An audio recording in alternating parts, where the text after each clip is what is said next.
Bismillah walhamdulillah wa salatu wa salam ala rasulillah. Welcome back. So we continue inshallah with the study session on applied usul al-fiqh.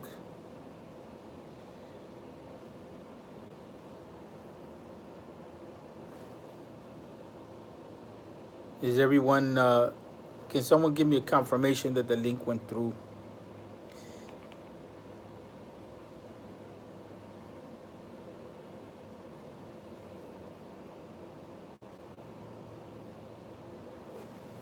So the link went through, Aliyah? Okay, alhamdulillah. So we're not going to go too much further today other than to focus on this section. Because once we get that, everything else flows from that. Everything else flows from that. So Imam Ibn Rushd, rahmatullahi alayhi, he wants us to understand that ibadah has principles. And he mentions this, where am I getting this from? He mentioned this early on, and it's more apparent in the Arabic than it is in the English. In the English, it says this discussion covering the principles of this form of ibadah. But here he says, القول المحيط بأصول هذه العبادة. So in the Arabic, it gives you much more flavor in that regard. That it needs to be, is something that once you know the terminology of the ulama, you know what he's getting at, in other words, where he's coming to. So what's being stated here is to comprehensively introduce the principles which pertain to the ibadah which is known as salah. Once we get these principles down, we have an outline in our minds as to how to approach the idea of salah, how it's understood.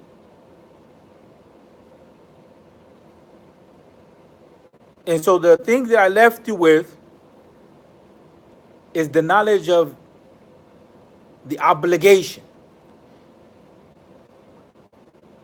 So in order for us to know the obligation itself, we have to know the basis for it, right? And then our knowledge is a lot different at this point. It changes from just knowing that, okay, salah is an obligation, to knowing how is it an obligation. It becomes more mature. Our knowledge becomes more mature in that regard. So he says that we know that salah is obligatory, is evident from the book, from the sunnah, and from consensus.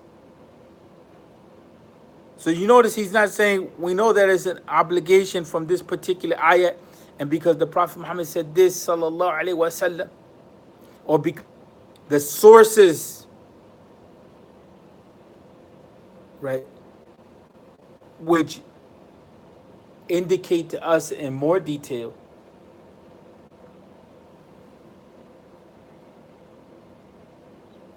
what the obligation is. So for instance, if I were to say to you,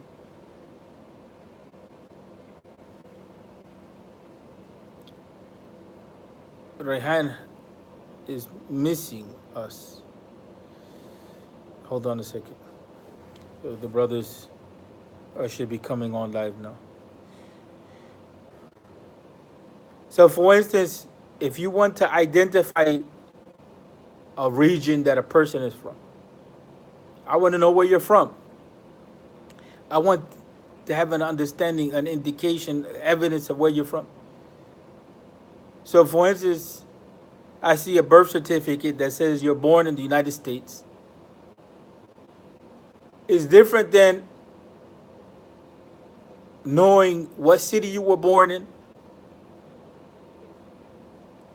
what hospital you were born in, what time you were born in that place.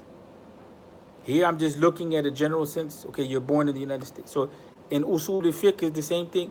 I don't know the knowledge base that you're using to indicate that salah is an obligation. Give me the general framework. Assalamu alaikum rahmatullah. So the general framework is that the salah is obligatory by the Quran, by the Sunnah, by consensus. The details of that different stories, just like the birth certificate. The birth certificate was giving you the evidence of a person's birth. Let's hold on for a second for the adhan.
Assalamu alaikum. وعليكم السلام ورحمة الله.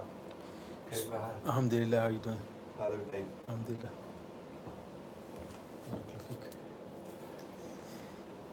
So the salah is made an obligation by the book, the sunnah, and by consensus. We said that in Usul al-Fiqh you have the two different types of way of looking at the evidence. One is in a general sense and one is in a specific sense. Here Imam Ibn Rushd is looking at the general sense. The general is stronger than the specific sense. And that's something that we can discuss further. So we'll pause here.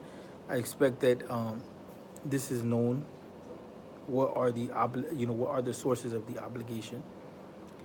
And right now, if there's any questions, shoot them, inshallah.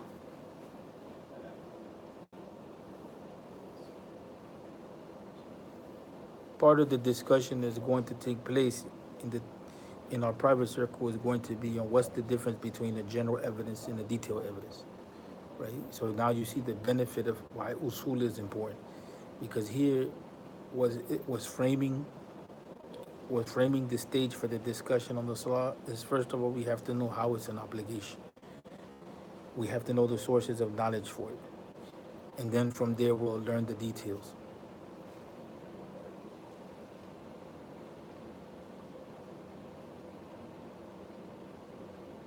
I'll give you an example of a detailed evidence now, how the conversation changes, if anybody is generating any questions.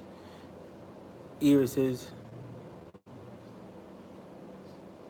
the traditions that confine, this is page 97, the traditions that confine the hadith, that confine the obligation to 5 prayers are explicit, widely known and well established. The most vivid of these is the hadith of Isra, the Isra wal Miraj. When the obligation reached the number 5, Musa alayhi salam said to him, the Prophet Muhammad sallallahu alayhi wasallam, turn back to your Rabb, to your Lord, for your ummah cannot bear this. He said, so I did. The Exalted said, there are 5, but they are 50 in reward or value. My decree is not altered. Further, there is the widely known hadith of the Bedouin who asked the Prophet Muhammad sallallahu alaihi wasallam about it. And the Prophet sallallahu alaihi wasallam said 5 prayers in a day and night. He asked again, am I obliged for more besides these? He replied, no, unless you observe them voluntarily. So Imam Ibn Rushd said that the salah breaks up into fard and nadab, or what's recommended, what's sunnah, what's encouraged, all that type of thinking that goes on into categorizing the salah. So what's obligatory and what's from that which is recommended. And so this hadith indicates to that classification as well. So you see the different approach here. Here is looking at a specific hadith that's telling us salah is 5 times a day. That salah is an obligation on us 5 times a day. What Ibn Rushd Imam Ibn Rushd introduced to us, he showed us the sources of knowledge. How do we know the obligation of the salah is evident from what's in the Quran, from what's in the Sunnah, from by what's upon, or what's achieved by consensus. And the discussion on this is so widely known that is not necessarily going into a lot of details. But then when we go into the body of the text, or in this section of discussion on the detailed proofs, now he's bringing up a hadith and showing how the ulama understand. Because the first thing that he's going to introduce to us now is going to be that the scholars differ. The Hanafis include Salatul Witr as an obligation, and the Zahiri school, they include Tahiyat al-Masjid as an obligation. And the majority of the scholars, they say that there's only 5 prayers that are an obligation. So how do we get those differences of opinion? We get those differences of opinion by the ahadith. But what is the agreed upon point? That salah is obligated by the book, by the sunnah, by consensus. How many salah are obligated? That's a point of difference based upon how the scholars look at the evidences. And it's not a matter that's just relative, it's a matter that you have the hadith that can be understood in a couple of different ways. And so, are there any questions?